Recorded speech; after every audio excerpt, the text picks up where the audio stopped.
Hey, it's Matt, your average gamer, here to share a really cool video about builds at very high levels.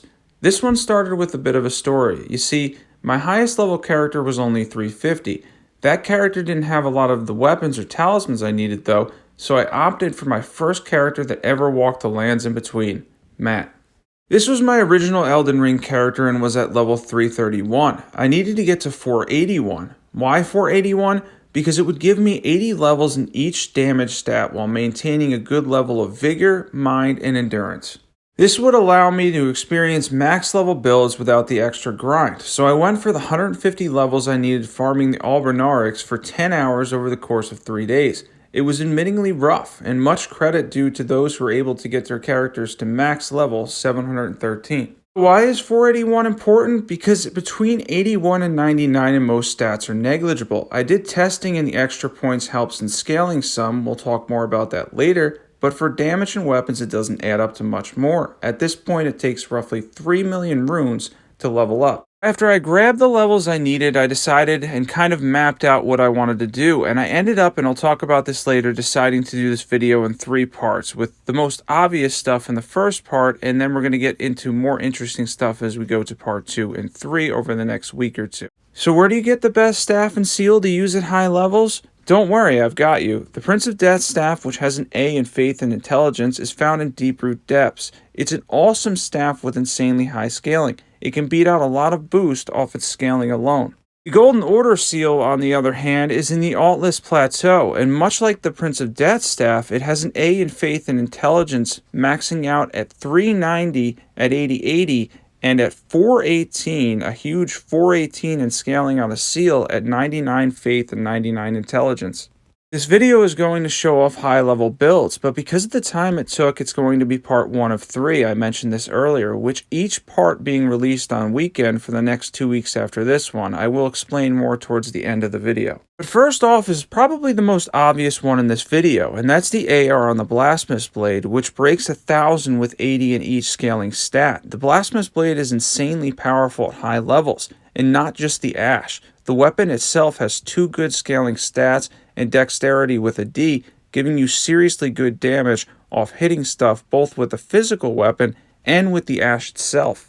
As you can see, Morgott ended up being crushed here by it, even getting stance broke in the process, and it wasn't very difficult at all. Let's go over the build for this as we start on with our powerful build. For this build, we had the Blasphemous Blade plus 10. We have a random set of armor on I'll go over towards the end of the game. Ritual Swords Talisman, because you're pretty much always going to be at full HP. Fire Scorpion Charm. Shard of Alexander.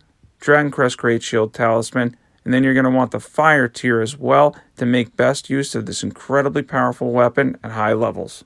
Mog was next, and he's certainly no slouch on higher new game cycles. For this, we'd test bleed builds before opting to kill him. I tested the Scavengers, Beastman Curved Swords, and Bandit Curved Swords. Scavengers were solid, but I prefer them on Occult at lower levels. The Beastman and Bandit Curved Swords, however, exactly 633 AR for each. So I opted for the Bandits for the extra reach and destroyed Mog while starting to feel like everything was a little bit too easy. Bosses were just vanishing in front of my eyes, and I realized something. If you're somebody that likes exploring and you're not a huge fan of PvP, and you're somebody that's really not into the boss fights as much, or you don't want to challenge all the time, I would actually recommend taking a character to a high level because it's going to make your life a lot easier. Let's get into equipment for this one. Classic bleed set up here with 2 Bandit Curved Swords with Seppuku. Obviously we have them in blood, we're not sacrificing much in damage. White Mask, Raptor's Black Feathers, Lord of Blood's Exaltation, Millicent's Prosthesis, Rotten Wing Sword Insignia, Claw Talisman, and then we have the Thorny Successive Attack tier as well. The Fire Giant was next. Here we would try the Prince of Death staff, scaling at a whopping 430 points against him. We would be using Night Comet with a Staff of Loss on the offhand for a passive boost.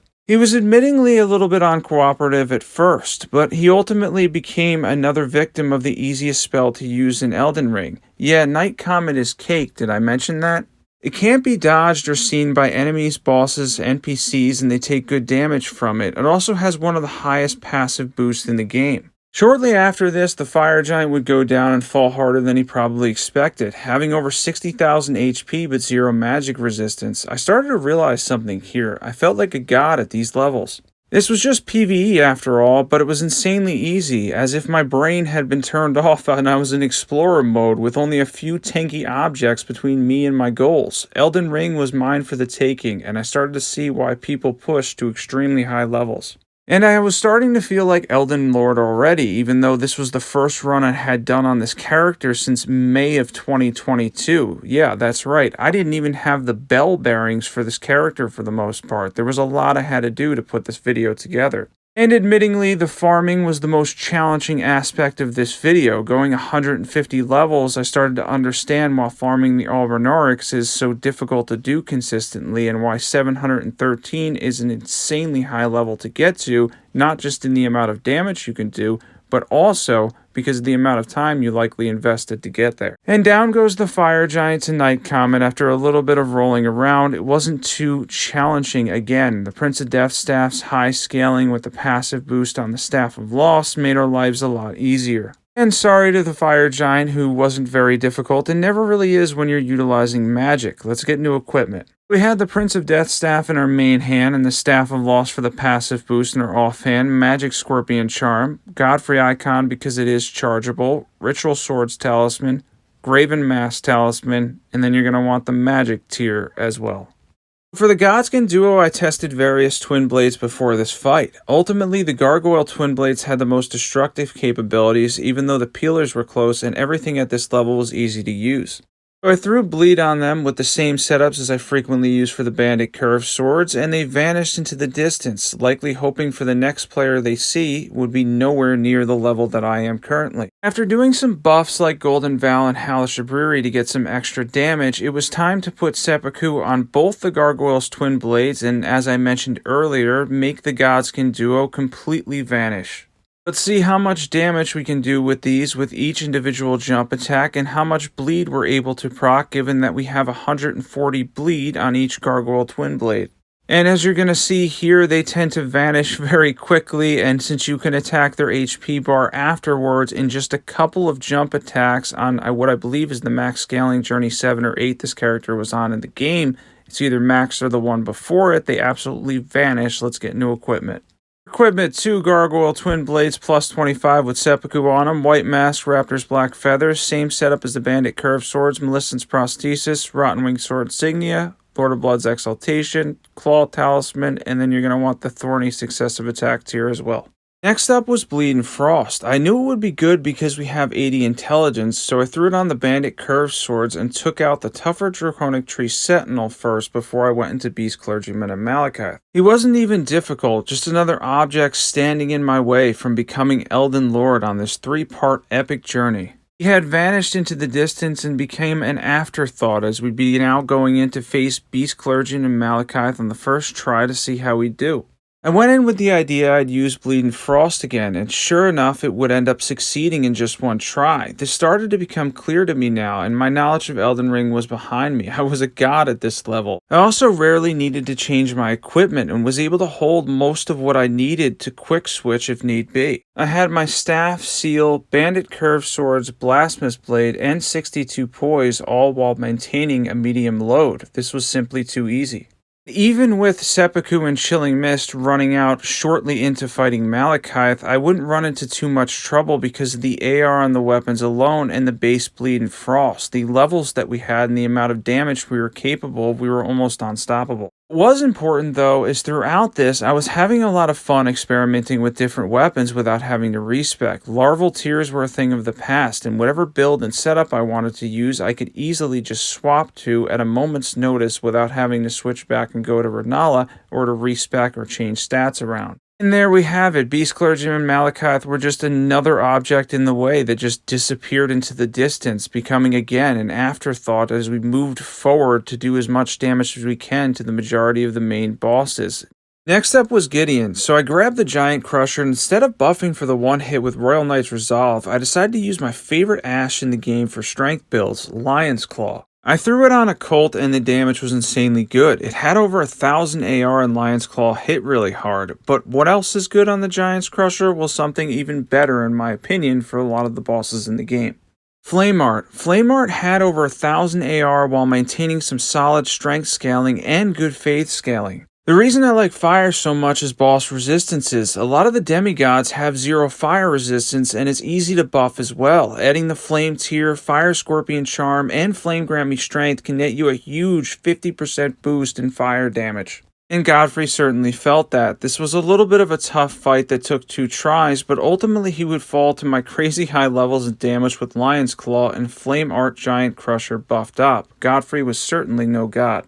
Lion's Claw was hitting for around 3,000–4,000 damage while also building up posture damage on Godfrey as well, making this fight a little bit simpler in the process and getting to his phase 2 rather quickly where we would go for a posture break. See, he has 0 fire resistance as well, and if you're buffing up fire, you can do a lot of damage to him, and Lion's Claw is good for posture damage, having somewhere in between 35 and 40 per Lion's Claw, making this fight a lot simpler. Sure, he absolutely pulled his punches, but throughout the entire video and the whole course of this video, I felt like I was in total control with the amount of levels that I had, and I knew that any boss I was going to face wouldn't take too many tries, and things were just going to get easier as I moved on and got more comfortable with the builds. It was the perfect way to end Godfrey on a critical hit. It was something that I definitely was happy to do, and it showed off the extreme levels of damage we're able to get. Flame Art Affinity was something I was definitely sold on. It does really well in Occult too for your regular damage. The Giant Crusher is really powerful at high levels.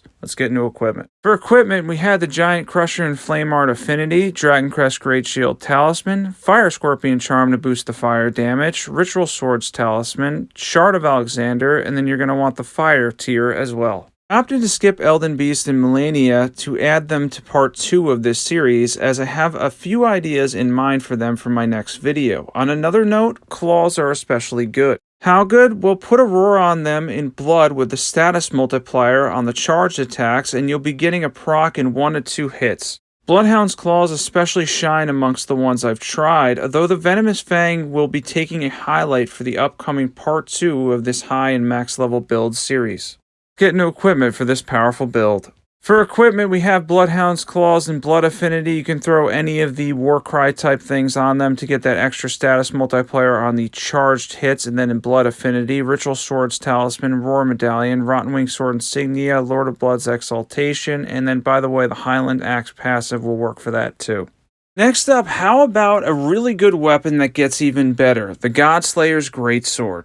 Yep, the Godslayer's Greatsword also hits over 1,000 AR. The unique Ash of War, the Queen's Black Flame, is very powerful.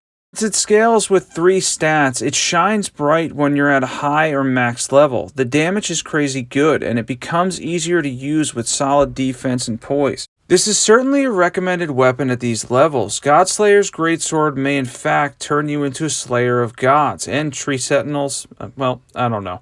But either way, you're going to absolutely destroy whoever you face because it has 3 scaling stats and becomes really powerful at high levels.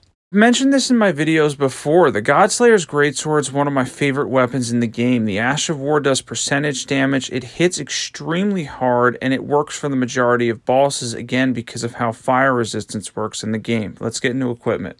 Equipment, we have the Godslayer's Greatsword plus 10, we have the Ritual Swords Talisman, Shard of Alexander, Fire Scorpion Charm, Dragon Crest Great Shield Talisman, and then you're going to want the Fire tier for this build and setup as well. Next up is the last one we're going to be showing off today on some mobs, and that's Bloodblade on a Blood Katana. Bloodblade is really good at high levels because you have so much stamina, an incredible amount of HP usually, that you can basically spam it without too much worry. The small thing I noticed and would absolutely recommend it if you're continuing to level up. I'll also be doing a full 150 build on Bloodblade in the near future as well. So our journey of becoming a god has neared its end, or just the beginning of it, and I confidently say that being maxed or high level is extremely convenient. For me, I'll stick to mainly 150 builds. I frequently enjoy the challenge, but for those who just want to keep leveling up and reach for the stars and let nothing stop you, because odds are nothing will ever be able to. Truly are a god at these insanely high levels, and if you get to max, you'll be even better. Even if it's just a little bit as far as the negligible returns after 80, you'll even be more powerful. And now for this setup, we had the Nagakiba with Bloodblade, had the Blessed Dew Talisman to get some HP back, Shard of Alexander and Lord of Blood's Exaltation will boost Bloodblade. We had the Dragon Crest Great Shield Talisman, and you can throw pretty much any tier that you want for this build and setup.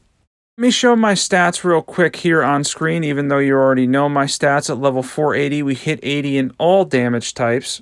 Speaking of which, the Golden Order Seal and the Prince of Death Staff will start to beat out most boosts around 80-80, around actually closer to 85 and 85, and by 99 and 99, they'll beat out most of the staffs in the game, and that is where some of the extra level scaling does matter. Hope you guys enjoyed this video. This one took some extra work, no doubt, but it was super fun and totally worth it. If you want to see part 2 and 3 in the future, sub to this channel. We'll be going over more specific and obscure weapons to use at high levels next weekend, and I cannot wait. Be sure to join the Discord, which has over 500 people now. It's been an awesome growing community. Check out the awesome builds that are on my channel, and as always, I will catch you guys there.